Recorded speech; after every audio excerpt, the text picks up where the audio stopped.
Hello, we are live. Yay! Happy Monday. That means you made it through the weekend, and we are glad that you are here. I am Old New Dude. He is Richard York, Asher's trueborn son. up to 194. I mean, it's like every time I look, it's one more. We're getting close to 200. Cool. So, and maybe next year or the year after, I might hit 200. It's all right. Yeah, that's fine. I appreciate it, though. Yeah. Hey, we're just doing this for fun. Oh, yeah. Excuse me. It's not like we're monetizing. Yeah, that's true. 1,000 Yeah. subscribers. I supplement my income over with the 194 subscribers, and that you're not allowed to monetize. Sure. yeah. All right. This is go ahead and tell them your Dorcas. Okay. So, yeah, I started reading the Book of the New Sun, and I've been listening to the podcast Shelved by Genre, and I got to the part of the podcast is way ahead of where I'm reading. I'm only read the first few chapters, but I'm listening to the summaries and their discussions, right? And they do kind of spoiler free, like third of a book at a time kind of thing. And you get to the third book, and it turns out that the name Dorcas is the character who was introduced immediately after a character was searching for another character under a different name, and it's revealed, 2 books later, that Dorcas is the character that they were searching for, and is in fact a spy for the leader of the rebellion. I'm like, boom. Hey. And he said now he knows why Pod was laughing at us. Yeah, Pod's been kind of laughing at us for the Dorcas thing for a while. He's kind of implied that he assumed the name was from the Book of the New Sun, and of course this is true. I'm like, duh. Anyway, that's sad. I'd never even heard of the book, so yeah, I mean, if you look at like surveys from the time when George had been writing these books, it was probably the second or third most respected fantasy in existence, and the only one of those top 3 that was really adult oriented, right? The sort of gritty realism that George goes for and so forth, and it's literally by his one of the people he considers his 2 primary mentors in his early writer's workshop days. Yeah. So yeah, the odds that he hasn't read that are precisely 0, right? I mean, it's the masterpiece by his mentor. Yes, he's clearly read it, and it has a wall that's some people have stated from the description must be approximately 700 feet tall.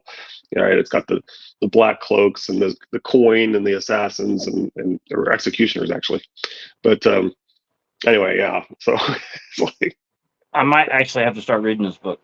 Yeah, it's deliberately written to be reread and to be more enjoyable on each reread and so forth. No, I bet I'll beg my wife for my allowance to see if I can buy a book. Yeah, I bought the complete collection on ebook. Okay. Is what I did. I've heard that that includes the sequel to the series, which I've heard is not nearly as good as the original series, but yeah, whatever. Doesn't hurt to have it. Well, I mean, the influences that George has drawn from, people have pointed out all over the books. Right, and you hardly ever hear them talking about this one. Yeah, often. Yeah, I'm not guaranteeing you that I'm buying the book today, but I probably won't be able to. I'd put gas in the car. What you can do is, if you ever buy things from Amazon, what you can do is you can if you buy two things at once and you can wait to have them delivered later. Sometimes they'll have this option where you choose to have like a delayed delivery, and it'll give you credits, and you can accumulate credits, and then you can buy it for free. Yeah, well, I'm not so much allowed to go on Amazon anymore because fair enough. I tend to ignore boundaries when it comes to money. This whole thing of being able to pay the bills is some big deal to her for some reason. And for the last 29 years, have not ever given a crap. Prioritizing basic necessities over your impulse buys. What a concept! Can you not look at the wall behind me? Have you not seen my man wall? Yes, you've done enough impulse buying. I get it. Yeah. So no, actually, this is actually a pretty long chapter. Okay, I'm sorry. I was trying to be funny. I won't be funny anymore today. I find that hard to believe. I appreciate that. If that was a compliment. Sounds like she's trying to change you. Well, maybe change him for the better, though. Actually, I've realized how much I've spent over the years. Sure. The last was my tax money that I spent on Ice and FireCon. I blew all of it by the end of February before Ice and FireCon, and I had to actually just use her money for going to Ice and FireCon instead of saving my own money. That I didn't take that into consideration. So I've actually tried to cut down on my own stuff. I'm making Chris is buying me stuff for Christmas, so I should be okay. Well, let's get to it. Storm 15, Jon 2. Far be it from me to separate two hearts that beat as one. Big enough for you? Snowflake speckled Tormund's broad face melting in his hair and beard.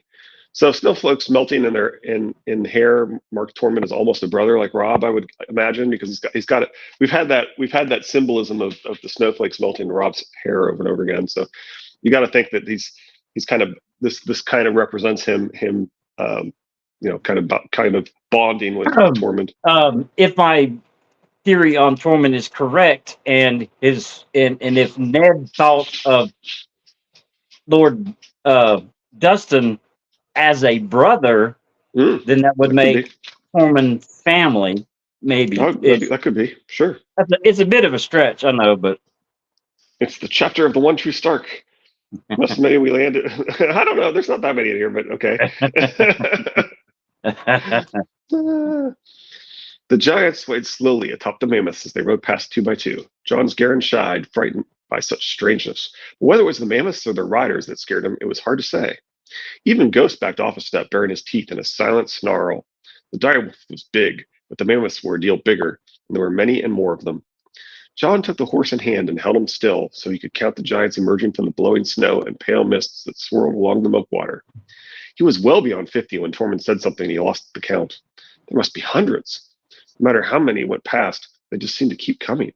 See, that's something that has always bothered me about the battle at the wall with Stannis and the new giant slayer and all that. With that many giants and mammoths at this point in time in the story, there still has to be many and more giants and mammoths left in the north that got scattered, correct?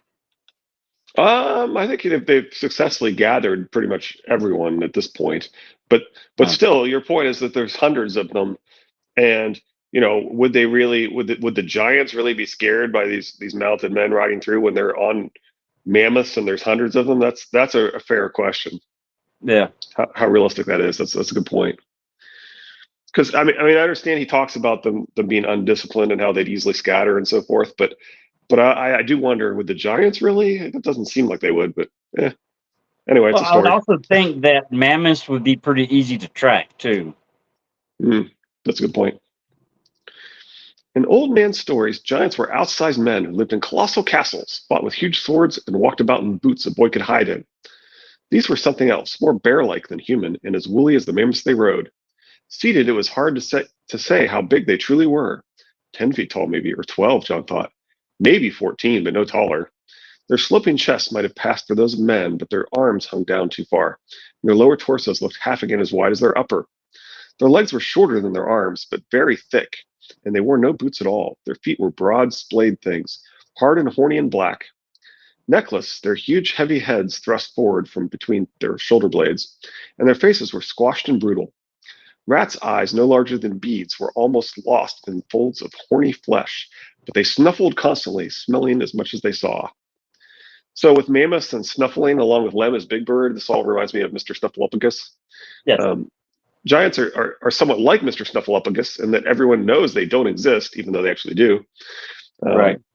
And then the bear resemblance implies that various history songs or sigils about bears could potentially refer to giants. Yeah. Yeah. Their description and their oneness with the mammoths. I mentioned before that okay, if dragons were made and then you had dragon riders created for the dragons or vice versa, then it's just okay. Just look awesome. What if the long night prior to that, that the giants were created from the mammoths to make mammoth riders for the original long night, or the long night in a series of long nights that just came before the last one. Yeah, or sometimes, I mean, he seems to be throwing out the sort of the megafauna of our real world as well, though, with like direwolves and mammoths and things, right? So maybe this is the concept. Well, what if there were mega humans, basically, right? Like if direwolves are to wolves in our real world, and if mammoths are to elephants in our real world, then maybe there ought to be something like humans that would be giants. It's just a thought. In fact, I think there's some evidence that humans did used to be much taller. I mean, there is a lot. You'll find a lot, especially on YouTube, about the land of the giants and all that stuff. That there were anywhere from 6 to 9 foot skeletons found in the early 1900s. But if you trace humanity, it's like we were really tall and then we got really short and then we came back to where we are now. Anyway. It depends on which. It depends on which science you listen to on where that actually. Sure. Yeah. I mean, we're always inferring from a limited amount of evidence when we talk about some of these things in the past, right? Yeah. Like there's like, for example, I feel like I have to say it now, right? For example, like the inscriptions of Yahweh and his Asherah. I think there's only a few of those, but they were found in the 80s, and of course that led to all these books being published about how God did God have a wife, and titles like that, right? The Hebrew goddess actually, the Hebrew goddess was originally in 1967, but there was an updated version to include that. See, Trump Target's episode 1. I read a story about David and Goliath. Yeah. Anyway. They're not wearing skins, John realized. That's hair. Shaggy pelts covered their bodies thick below the waist, sparse above. The stink that came off them was choking, but perhaps that was the mammoths. And Jorman blew the horn of winter and woke giants from the earth. He looked for great swords 10 feet long, but saw only clubs. Most were just the limbs of dead trees, some still trailing shattered branches. A few had stone balls lashed to the ends to make colossal mauls. The song never says if the horn could put them back to sleep. One of the giants coming up on them looked older than the rest. His pelt was gray and streaked with white, and the mammoth he rode, larger than any of the others, was gray and white as well. Tormund shouted, which actually doesn't that kind of does, the fact that the mammoth matches the giant kind of does perhaps hint at what you were saying, right? Yeah. Tormund shouted something up to him as he passed, harsh, clanging words in a tongue that Jon did not comprehend. The giant's lips split apart to reveal a mouth full of huge, square teeth, and he made a sound half belch and half rumble. After a moment, Jon realized he was laughing. The mammoth turned its massive head to regard the two of them briefly, one huge tusk passing over the top of Jon's head as the beast lumbered by, leaving huge footprints in the soft mud and fresh snow along the river. The giant shouted down something in the same coarse tongue that Tormund had used. So to your point, like, these would be really easy to track. Not only would there be giant footprints, but they also have a big scent. So if you had any trained dogs, you would have no problem at all, right? Yeah, and I don't know about their speed. I mean, I would think that they would be slow. If they could run, it would be more of a short sprint and then slow back down again. Yeah.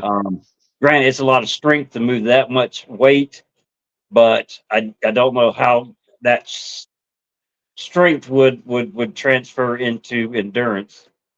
Sure. Was that their king? Asked Jon. Giants have no kings, no more than mammoths do. Which, once again, that's kind of associating the giants and the mammoths together, right? Yep. I mean, of course they're associated together, but I mean, it kind of makes them sound like their politics are tied together. Yeah. Nor snow bears, nor the great whales of the Great Sea, of the Gray Sea. That was Magmar Tundomweg, Mag the Mighty. You can kneel to him if you like. He won't mind. I know your kneeler's knees must be itching for want of some king to bend to. Watch out he don't step on you, though. Giants have bad eyes, and might be he wouldn't see some little crow all the way down there by his feet. What did you say to him? Was that the old tongue? Aye. I asked him if that was his father he was forking. They looked so much alike, except his father had a better smell. What did he say to you? Tormund Thunderfist cracked a gap-toothed smile. He asked me if that was my daughter riding there beside me with her smooth pink cheeks. Wallin shook snow from his arm and turned his horse about. It may be he never saw a man without a beard before. Come, we start back. Mance grows sore wroth when I'm not found in my accustomed place. Jon wheeled and followed Tormund back toward the head of the column, his new cloak hanging heavy from his shoulders. It was made of unwashed sheepskins, worn fleece side in, as the wildling suggested. It kept the snow off well enough, and at night it was good and warm, but he kept his black cloak as well, folded up beneath his saddle. Is it true you killed a giant once? He asked Tormund as they rode. Ghost loped silently beside them, leaving paw prints in the new fallen snow. Jon is a stark wolf in sheep's clothing, both literally and figuratively. Now, why would you doubt a mighty man like me? It was winter, and I was half a boy and stupid the way boys are. I went too far, and my horse died, and then a storm caught me. A true storm, not no little dusting such as this. Har! I knew I'd freeze to death before it broke, so I found me a sleeping giant, could open her belly, and crawled up right inside her. Kept me warm enough, she did, but the stink near did for me. The worst thing was, she woke up when the spring come and took me for her babe. Suckled me for 3 whole moons before I could get away. Har! There's times I miss the taste of giant's milk, though. If she nursed you, you couldn't have killed her. I never did. But see, you don't go spreading that about. Tormund Giant's Bane has a better ring to it than Tormund Giant's Babe. That's the honest truth of it. Maybe that's the bard's truth of it. Anyway. So how did you come by your other names, Jon asked. Mance called you the Hornblower, didn't he? Mead King of Ruddy Hall, husband to bears, father to hosts? It was the horn blowing he particularly wanted to hear about, but he dared not ask too plainly. And Jormund blew the horn of winter and woke giants from the earth. Is that where they had come from? Them and their mammoths? Had Mance Rayder found the horn of Jormund and given it to Tormund Thunderfist to blow?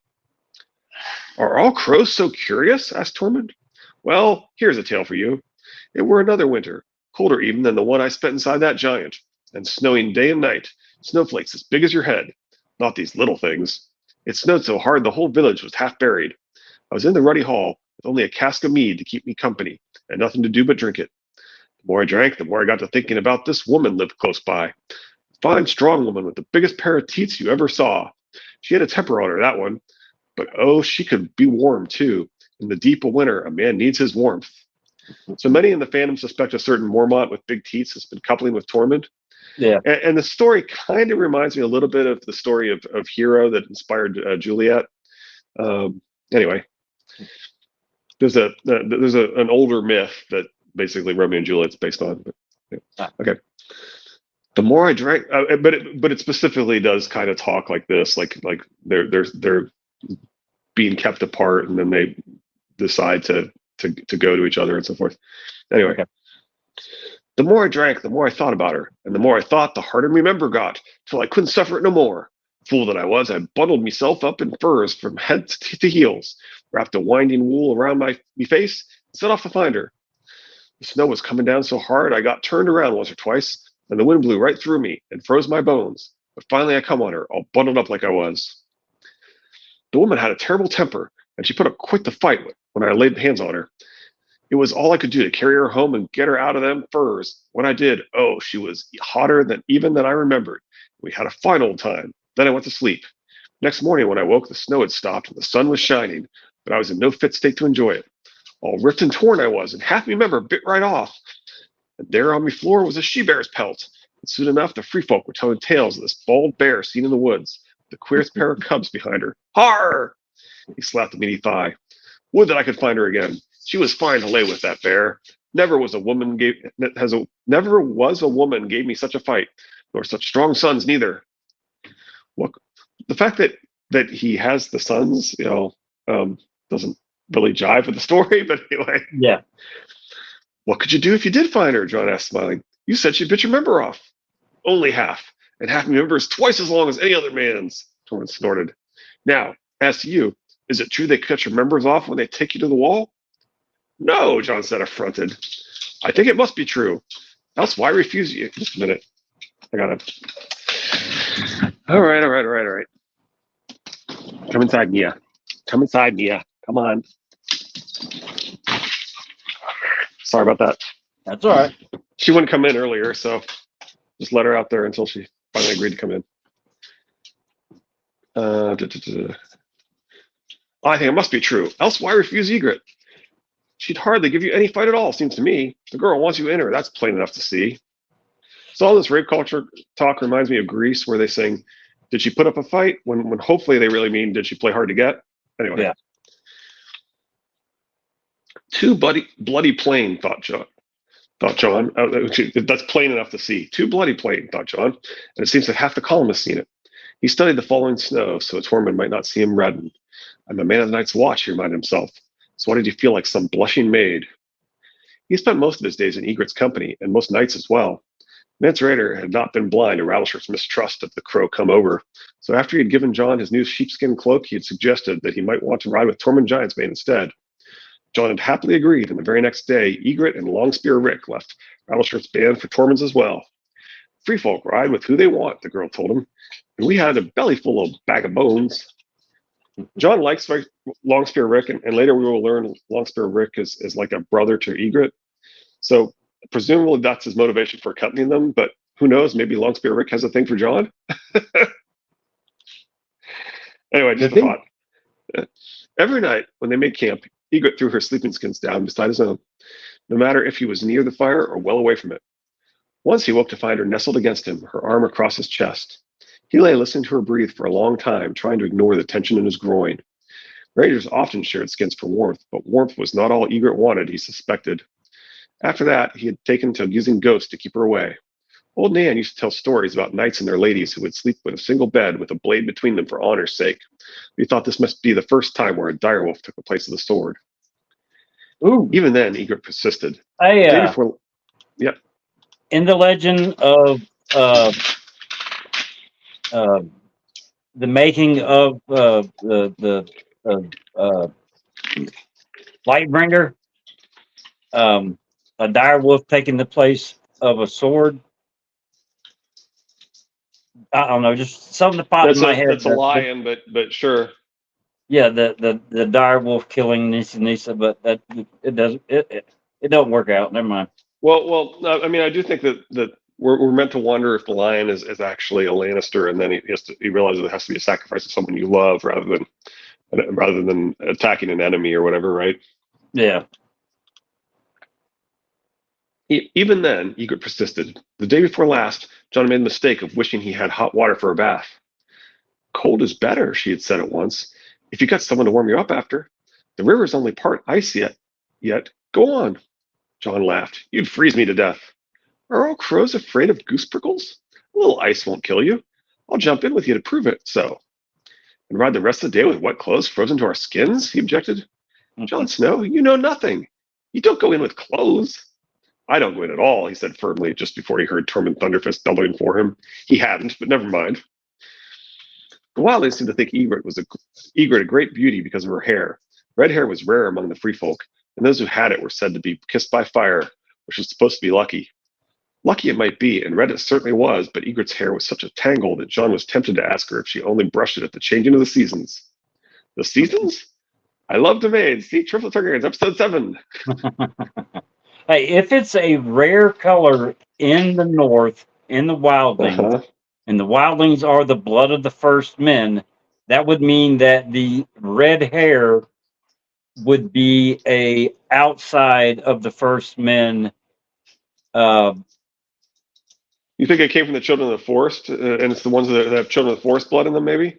Yeah, that's what I'm thinking. Yeah, if the wildlings are the blood of the first men, and Starks also, even though we have Starks with red hair, it's because their mother had red hair, auburn hair. Right. If red hair is so rare in the north, then it would have to be something outside of first man blood that would account for the red hair. If not, then it would be a whole lot more common. Right, and it's sort of vaguely hinted that it's actually the areas near the Cranningmen that have the red hair. Yeah, It's which Toodles goes through the explanation in his Shadrick discussion, right? right. Which I briefly mentioned in Truffle Tuckers episode 6. At Lord's court, the girl would never have been considered anything but common, he knew. She had a round peasant face, a pug nose, and slightly crooked teeth, and her eyes were too far apart. John had noticed all that the first time he'd seen her, when his dirk had been at her throat. Lately, though, he was noticing some other things. When she grinned, the crooked teeth didn't seem to matter. Maybe her eyes were too far apart, but they were a pretty blue-gray color, and lively as any eyes he knew. Sometimes she sang in a low, husky voice that stirred him, and sometimes by the cook fire when she sat hugging her knees with the flames waking echoes in her red hair, and looked at him, just smiling. Well, that stirred some things as well. But he was a man of the night's watch. He had taken a vow. Shall take no wife, hold no lands, father no children. He said the words before the weirwood, before his father's gods. He could not unsay them, no more than he could admit the reason for his reluctance to torment Thunderfist, father to bears. Do you mislike the girl? Tormund asked him as they passed another 20 mammoths, these bearing wildlings in tall wooden towers instead of giants. No, but what can I say that you'll believe? I am still too young to wed. Wed? Tormund laughed. Who spoke of wedding? In the South, must a man wed every girl he beds? right after Callan's chapter. Yeah. John could feel himself turning red again. She spoke for me when Rattleshirt would have killed me. I would not dishonor her. And of course, we believe that Ned felt that was the case, that you did, in fact, have to wed every girl you met. Anyway. Yeah. See, Triple Trigger episode 1 and 2. Anyway. You're trying to get denied, aren't you? Maybe we'll get denied. Yeah. You are a free man now, and Ygritte is a free woman. What dishonor if you lay together? I might get her with child. I'd hope so. A strong son or a lively, laughing girl kissed by fire? Where's the harm in that? Words failed him for a moment. The boy, the child would be a bastard. Are bastards weaker than other children? More sickly? More like to fail? No, but you're bastard born yourself, and if Ygritte does not want a child, she will go to some woods witch and drink a cup of moon tea.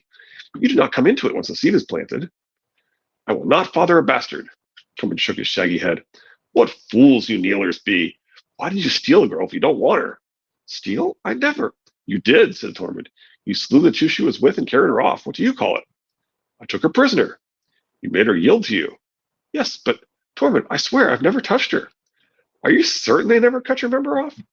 Tormund gave a shrug as if to say he would never understand such madness. What madness is this? I knew that was dumb.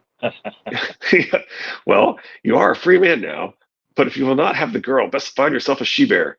Man does not use his member, it grows smaller and smaller until one day he wants to piss and cannot find it. John had no answer for that. Small wonder that the Seven Kingdoms thought the free folk scarcely human. They have no laws, no honor, not even simple decency. They steal endlessly from each other, breed like beasts, prefer rape to marriage, and fill the world with base-born children. Yet he was growing fond of Tormund Giantsbane, great bag of wind and lies though he was. Longspear as well, and Ygritte. No, I will not think about Ygritte. Along with the Tormunds and the Longspears rode other sorts of wildlings, though. Men like Rattleshirt and the Weeper, who would as soon slit you as spit on you.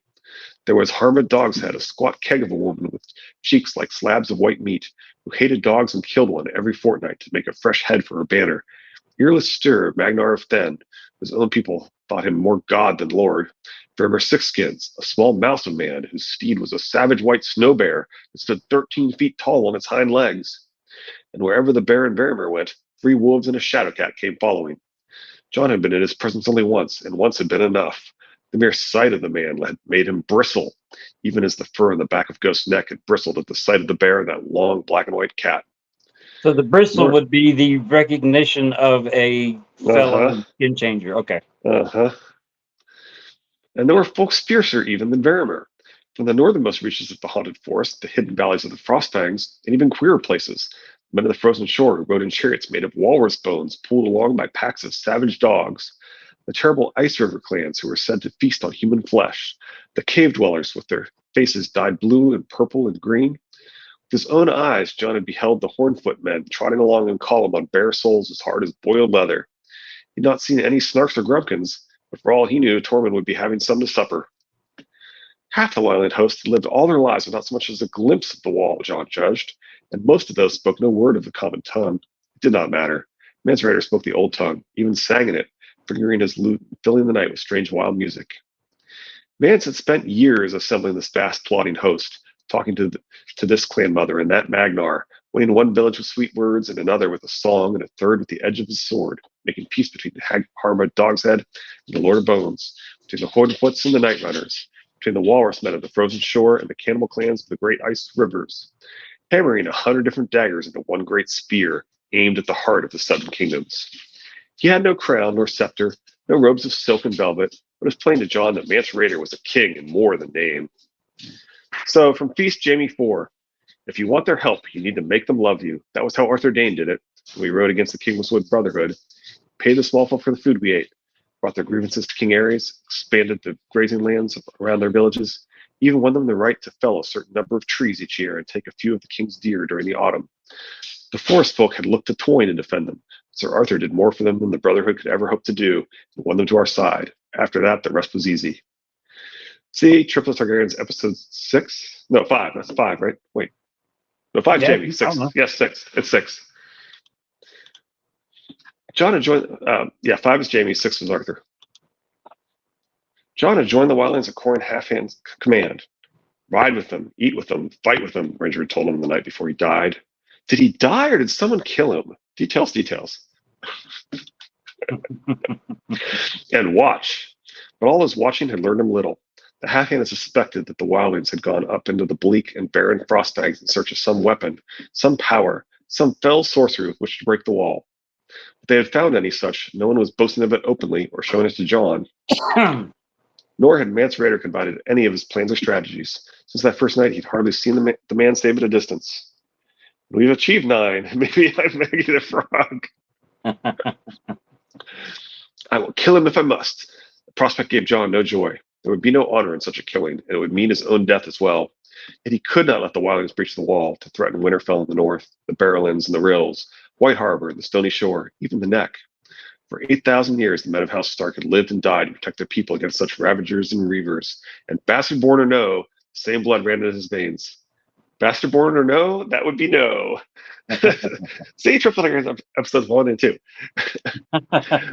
Bran and Rickon are still at Winterfell besides.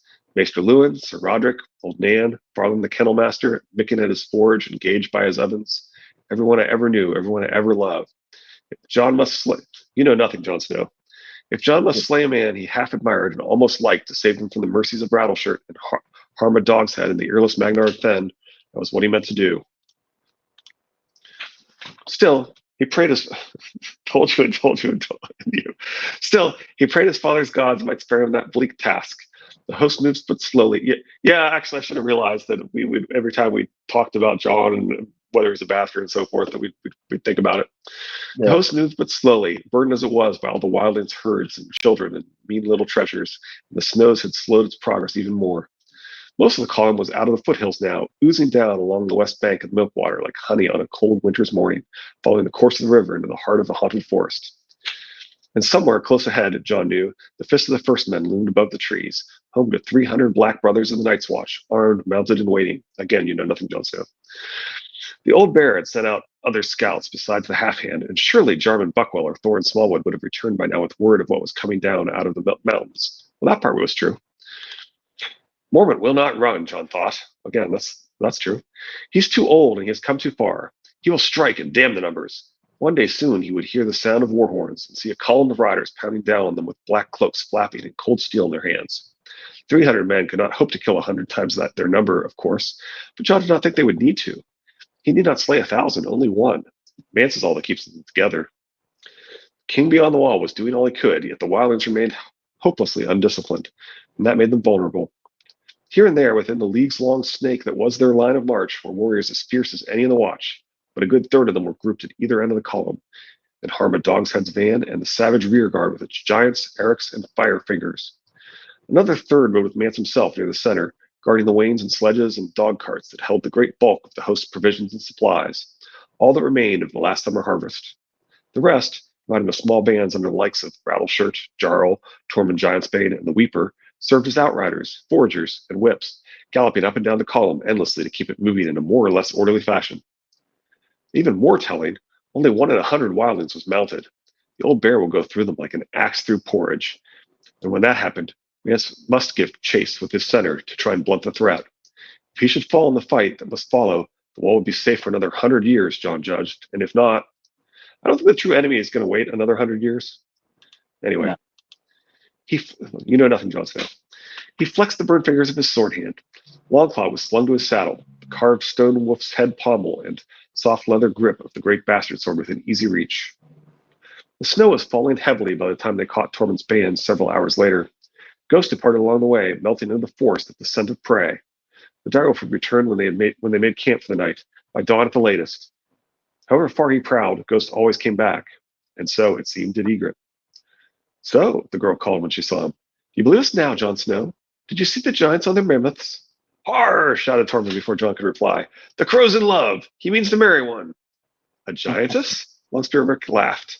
No, a mammoth, Tormund bellowed. Har! Egret trotted beside Jon as he slowed his Garrett to a walk. She claimed to be 3 years older than him, though she stood half a foot shorter. However old she might be, the girl was a tough little thing. Sonsake had called her a spearwife when they had captured her in the Skirling Pass. She wasn't wed, and her weapon of choice was a short curved bow of horn and weirwood, but spearwife fit her all the same. She reminded him a little of his sister Arya, though Arya was younger and probably skinnier. It was hard to tell how plump or thin Egret might be with all the furs and skins she wore. Do you know the last of the giants? Without waiting for an answer, Egret said, You need a deeper voice than mine to do it proper. Then she sang, Ooh, I am the last of the giants. My people are gone from the earth. Tormund Giantsbane heard the words and grinned. The last of the great mountain giants who ruled all the world at my birth. He bellowed back through the snow. Longspurvik joined in, singing, Oh, the small folk have stolen my forests. They've stolen my rivers and hills. And they've built a great wall through my valleys and fished all the fish from my rills. Egret and Tormund sang back at him in turn in suitably gigantic voices. Tormund's sons, Torg and Dormund, added their deep voices as well. Then his daughter Munda and all the rest. Others began to bang their spears on leathern shields to keep rough time, till the whole warband was singing as they rode. In stoneholes they burned their great fires, in stoneholes they forged their sharp spears, whilst I walk alone in the mountains, with no true companion but tears. They hunt me with dogs in the daylight, they hunt me with torches by night. For these men who are small can never stand tall, whilst giants still walk in the light. Ooh, I am the last of the giants, so learn well the words of my song. For when I am gone, the singing will fade, and the silence shall last long and long. There were tears on Egret's cheeks when the song ended. Why are you weeping? Jon asked. It was only a song. There are hundreds of giants. I've just seen them. Oh, hundreds, she said furiously. You know nothing, Jon Snow. Jon! Jon turned at the sudden sound of wings. Blue-gray feathers filled his eyes as sharp talons buried themselves in his face. Red pain lanced through him, sudden and fierce, as pinions beat round his head. He saw the beak, but there was no time to get a hand up or reach for a weapon. Jon reeled backward. His foot lost the stirrup. His Garen broke in panic, and then he was falling. And still the eagle clung to his face, its talons tearing at him as it flapped and shrieked and pecked. The world turned upside down in the chaos of feathers and horseflesh and blood. And then the ground came up to smash him. The next he knew, he was on his face with a taste of mud and blood in his mouth, and Egret kneeling over him protectively, a bone dagger in her hand. He could still hear wings, though the eagle was not in sight. Half his world was black. My eye, he said in sudden panic, raising a hand to his face. It's only blood, Jon Snow. He missed the eye. Just rip your skin up some. His face was throbbing. Tormund stood over them, bellowing. He saw from his right eye as he rubbed blood from his left. Then there were hoofbeats, shouts, and the clacking of old dry bones. It's interesting that you can hear the eagle when it's out of sight. It makes you wonder if it's his skin changing ability that's allowing him to do that, right? Right. Bag of bones, roared Tormund. Call off your Hellcrow. There's your Hellcrow, Railshire pointed at Jon, bleeding in the mud like a faithless dog. Eagle came flapping down to land atop the broken giant's skull that served him for his helm. I'm here for him. Come take him then, said Tormund. Best come with sword in hand, for that's where you'll find mine. Might be I'll boil your bones and use your skull to piss in. Har! Once I prick you and let the air out, you'll shrink down smaller than that girl. Stand aside, or Mance will hear this. Egret stood. What, is it Mance who wants him? I said so, didn't I? Get him up on those black feet. Tormund frowned down at Jon. Best go if it's Mance who's wanting you. Egret helped pull him up. He's bleeding like a butchered boar. Look what Orel did to his sweet face. Can a bird hate? Jon had slain the wildling Orel, but some part of the man remained within the eagle. The golden eyes looked out at him with cold malevolence. I'll come, he said. The blood kept running down into his right eye, and his cheek was a blaze of pain. When he touched it, his black gloves came away stained with red. Let me catch my Garin. It was not the horse he wanted so much as Ghost, but the direwolf was nowhere to be seen. Could be leagues away by now, ripping out the throat of some elk. Perhaps that was just as well. The Garin shied away from him when he approached, no doubt frightened by the blood on his face, but Jon calmed him with a few quiet words and finally got close enough to take the reins. As he swung back into the saddle, his head whirled. I will need to get this tended, he thought, but not just now. Let the king beyond the wall see what his eagle did to me. His right hand opened and closed, and he reached down for Longclaw and slung the bastard sword over his shoulder before he wheeled to trot back to where the Lord of Bones and his band were waiting. Egret was waiting too, sitting on her horse with a fierce look on her face. I am coming too. Begone! The bones of Rattleshire's breastplate clattered together. I was sent to the crow come down, none other. A free woman rides where she will, Egret said. The wind was blowing snow into Jon's eyes. He could feel the blood freezing on his face. Are we talking or riding? Riding, said the Lord of Bones. It was a grim gallop. They rode 2 miles down the Calm through swirling snows, then cut through a tangle of baggage wains to splash across the Milkwater, where it took a great loop toward the east. A crust of thin ice covered the river shallows. With every step, their horses' hooves crashed through, until they reached the deeper water 10 yards out. The snow seemed to be... I double-checked this in both my ebook and in Search of Ice and Fire. The snow seemed to be falling even faster on the eastern bank, and the drifts were deeper too. Even the wind is colder, and night was falling too. So I assume that's just a misprint, but we know what he means. Yeah. But even through the blowing snow, the shape of the great white hill that loomed above the trees was unmistakable. The fist of the first men. Jon heard the scream of the eagle overhead. A raven looked down from a soldier pine and quirked as he went past. Had the old bear made his attack? Instead of the clash of steel and the thrum of arrows taking flight, Jon heard only the soft crunch of frozen crust beneath his Garen's hooves. In silence, they circled around to the south slope, where the approach was easiest. It was there at the bottom that Jon saw the dead horse sprawled at the base of the hill, half buried in the snow. Entrails spilled from the belly of the animal like frozen snakes, and one of its legs was gone. Wolves was Jon's first thought, but that was wrong. Wolves eat their kill. More Garens were strewn across the slope, legs twisted grotesquely, blind eyes staring in death. The wildlings crawled over them like flies, stripping them of saddles, bridles, packs, and armor, and hacking them apart with stone axes. Up, Rattleshire told Jon. Mance is up top. Outside the ring wall, they dismounted and squeezed through a crooked gap in the stones. The carcass of a shaggy brown Garen was impaled upon the sharpened stakes the old bear had placed inside every entrance. He was trying to get out, not in. There was no sign of a rider. Inside was more and worse. Jon had never seen pink snow before. The wind gusted around him, pulling at his heavy sheepskin cloak. Ravens flapped from one dead horse to the next. Are those wild ravens or our own? Jon could not tell. He wondered where poor Sam was now and what he was. That does make you wonder if Cold Hands is nearby, right? Because doesn't he kind of have a flock of ravens with him? Yeah. Because Sam's all went back to Castle Black without their messages, so these are probably his, would be my guess. I would think. A crust of frozen blood crunched beneath the heel of his boot. The wildlings were stripping the dead horses of every scrap of steel and leather, even prying the horseshoes off their hooves. A few were going through packs they turned up, looking for weapons and food. Jon passed one of Chet's dogs, or what remained of him, lying in a sludgy pool of half-frozen blood. A few tents were still standing on the far side of the camp. It was there they found Mance Rayder. Beneath his slashed cloak of black wool and red silk, he wore black ringmail and shaggy fur breeches, and on his head was a great bronze and iron helm with raven wings at either temple. Jarl was with him, and Harma the dog's head, Stir as well, and Verma Sixskins with his wolves and his shadowcat. The look Mance gave Jon was grim and cold. What happened to your face? Egret said. Orel tried to take his eye out. It was him, I asked. Has he lost his tongue? Perhaps he should, to spare us further lies. Steer the Magnar drew a long knife.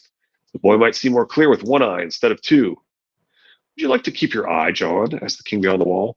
If so, tell me how many there were, and try and speak the truth this time, bastard of Winterfell. Oh, there I am. Jon's throat was dry. My lord, what? I am not your lord, said Mance. And the what is plain enough. Your brothers died. The question is, how many? John's face was throbbing. The snow kept coming down, and it was hard to think. You must not balk, whatever is asked of you, Corn had told him. The words stuck in his throat, but he made himself say, there were 300 of us. Us? Man said sharply. Them. 300 of them. Whatever is asked, the half-man said. So why do I feel so craven? 200 from Castle Black and 100 from the Shadow Tower. There's a truer song than the one you sang in my tent. Mance looked to harm a dog's head. How many horses have we found? More than 100, the huge woman replied. Less than 2. There's more dead to the east, under the snow. Hard to know how many. Behind her stood her banner bearer, holding a pole with a dog's head on it, fresh enough to still be leaking blood. You should never have lied to me, Jon Snow, said Mance. I know that. What could he say? The Wildling King studied his face. Who had the command here? And tell me true. Was it Riker? Smallwood? Not Withers. He's too feeble. Whose tent was this? I've said too much.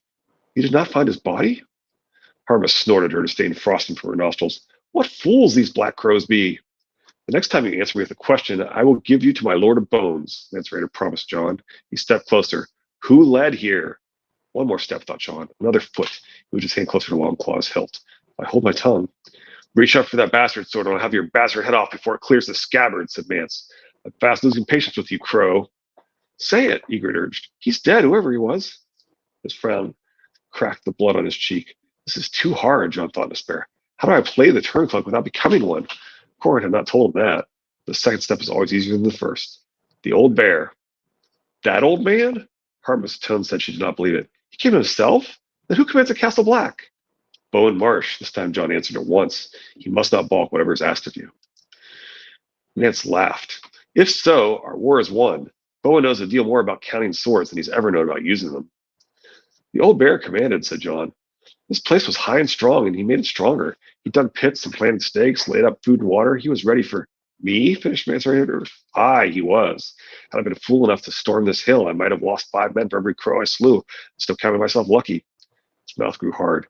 When the dead walk, walls and stakes and swords mean nothing. You cannot fight the dead, Jon Snow. No man knows that half so well as me. He gazed up at the darkening sky and said, Crows may have helped us more than they know.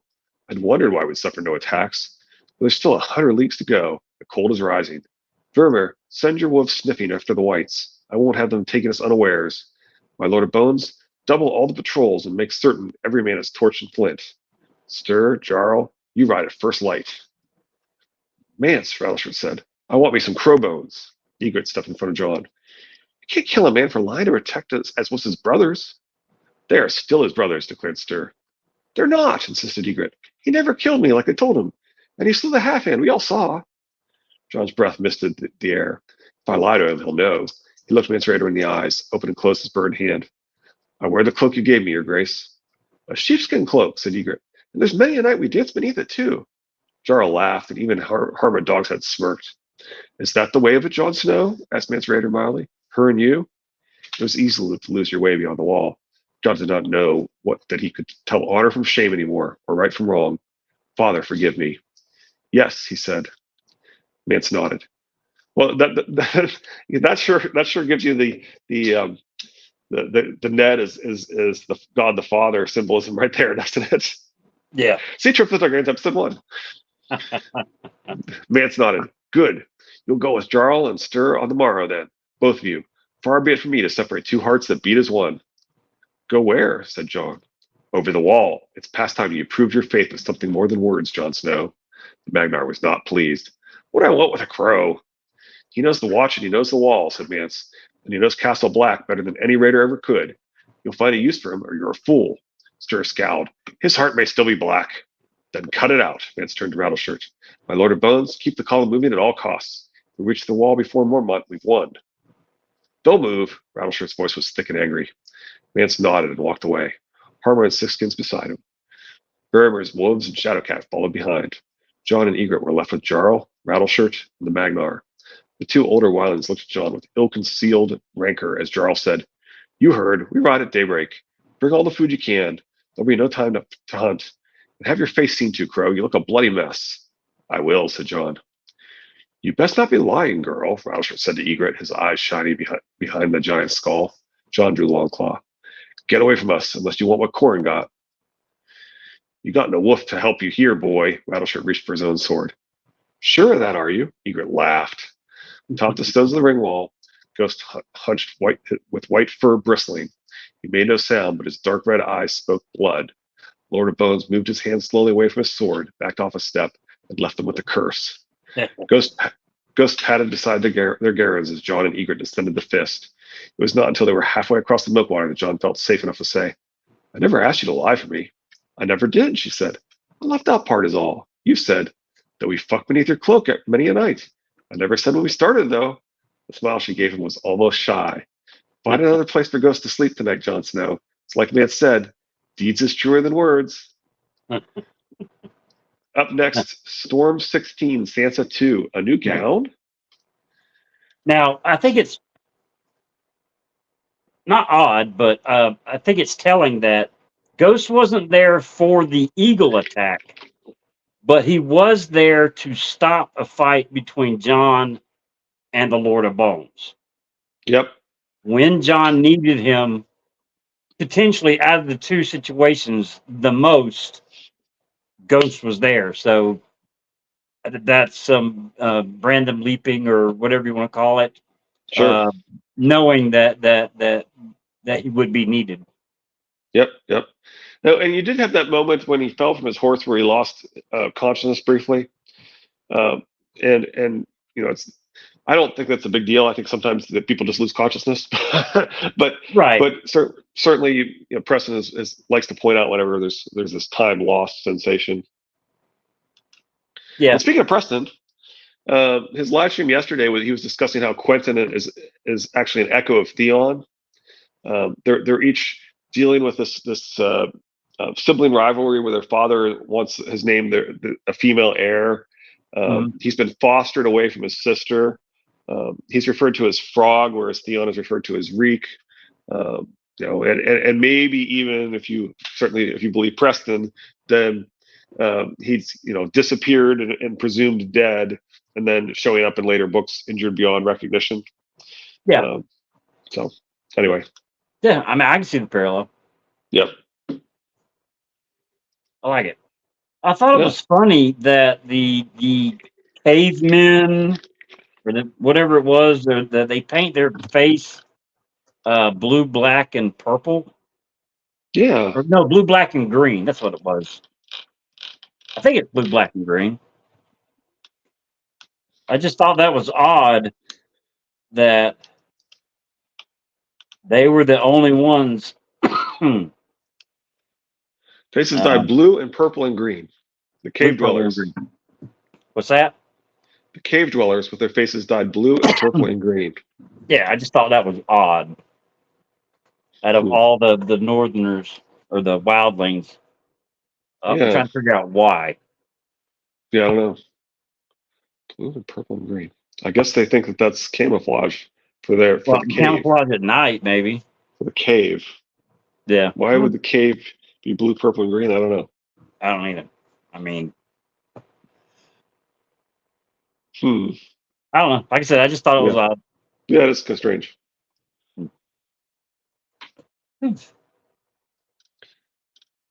Anyway, anything else?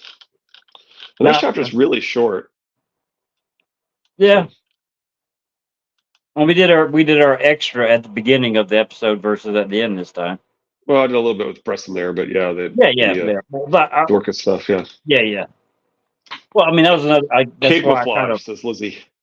Camouflage. Yes, Lizzie, you were definitely right on the told you, the constant reminders of Jon and his would-be bastard status and Ned and the relationships and honor and all that. Yeah. And I do think that the kissed by fire, red hair, and the Toodles, the color of the hair usually around the neck should be associated with red hair. I think there's something there, something to be said about that. Yeah. And we're never actually told that Bowen Marsh has red hair, for example, but we're told that the reason Sansa would look like a pomegranate is because she has red hair when she blushes, right? So it's implied that he has both red red skin, red face, and that he has red hair. And we're never actually told that Jojen has red hair, but we are told that Bran thinks that Jojen and his father look the same, and the hair color is left out. And of course, I would argue that the hair color being left out and us being left to interpret that as matching Bran's hair would imply that Quaith's eyes wet and shiny are in fact laughing, which I think means laughing basically. I mean, I think that's basically synonymous with laughing, and that their eye color is exactly the same as the Shardane's eye color. Right. See, I have brown hair. All right. Well, it's got some gray in it, but it used to be like brown. Okay. So if two people came in and one of them had brown hair like me, and the other person was blonde, I would call out the blonde hair. Mention the one and not the other, and the fact that you didn't mention the other one might be because you considered the sort of to be the default, right? Right. And you got to stop and think of. I mean, only Jon and Arya have the brown hair of the Starks, so he's been Rob, Sansa. He doesn't consider red hair to be all that unusual, but they do, right? And he's kind of contrasting that with his own experience when he says that they apparently think that this is something special, whereas to him it's just normal. Right. Well, he's normally surrounded with more red hair. Yeah, exactly. Versus brown hair. So it's his go-to thing. Yeah, I agree with you 100%. The him not saying Jojen's hair, I would tend to agree with Toodles that hair color is red. Right, and I just find that it's interesting because it would imply that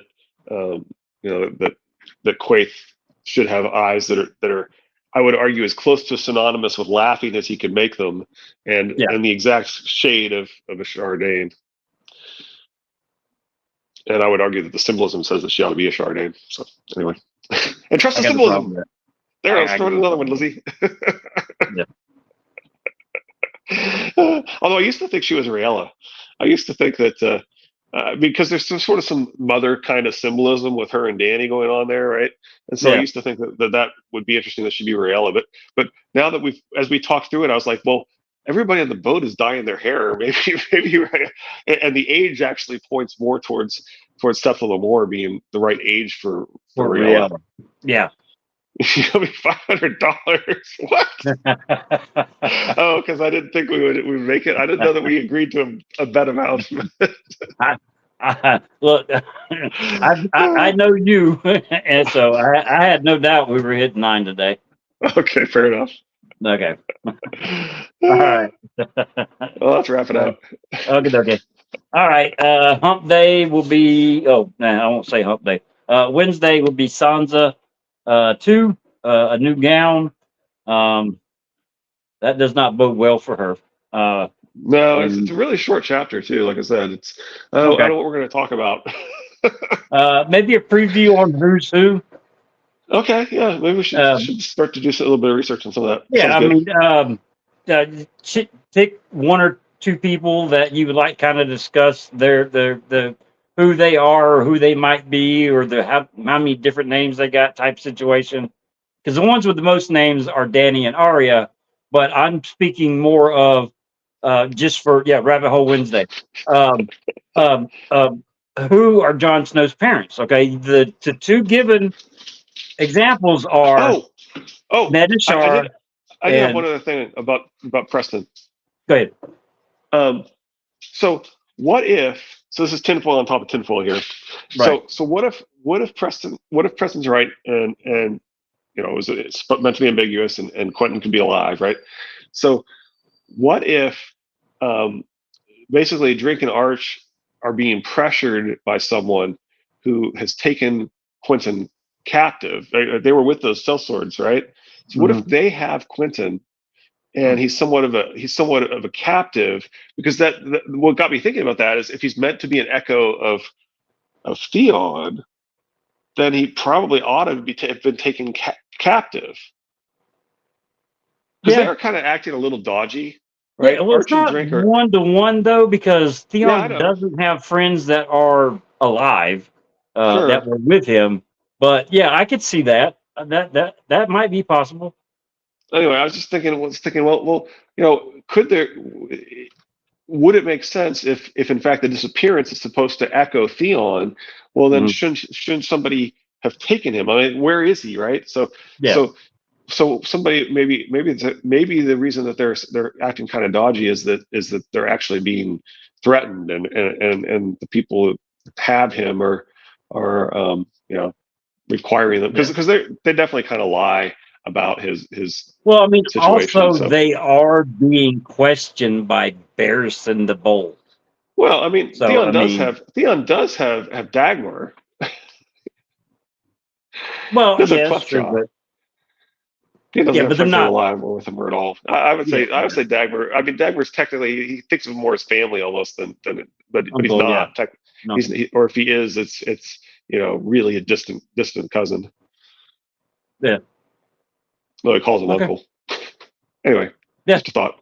I'm fine with that. I got no Just argument against it. like I said, just tinfoil on top of tinfoil. Yeah. All right, we'll do Rabbit Hole Wednesday after the Sounds chapter good. on Sandra. All right, we'll Sounds see good. everybody Wednesday. Y'all be Have a good. good Take one. care. All right. Bye. Bye. Bye, Ricky.